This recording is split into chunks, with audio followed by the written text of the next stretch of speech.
Some of the toughest gun legislation in the country now on the fast track to becoming law after a late-night vote in Albany. The state Senate passed Governor Cuomo's bill. The Assembly expected to pass it today, and the governor will sign it immediately. Fox 5's Teresa Priolo is live in the newsroom with the very latest. Good morning, Teresa.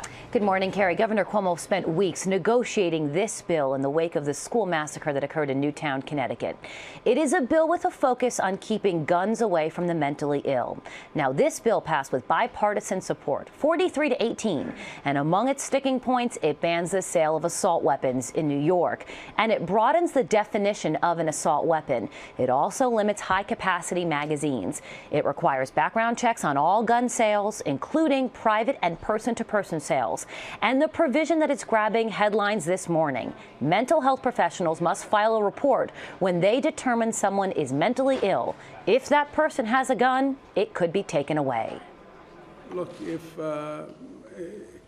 if government's job is to respond to people's needs at the time, and the people of this state now are crying out for help on the issue of gun violence, and I think this does that.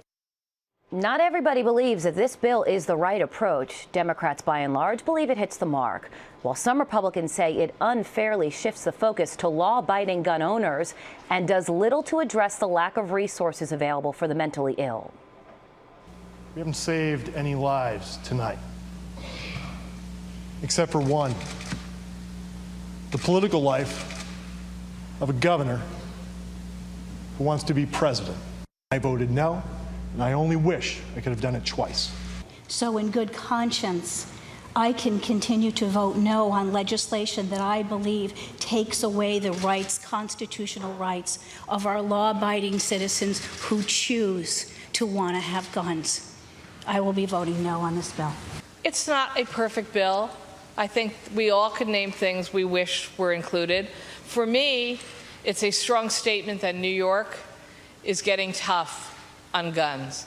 As we have said all along, this is not about taking anyone's rights away, but about securing the right of all New Yorkers to live in a safe and free society.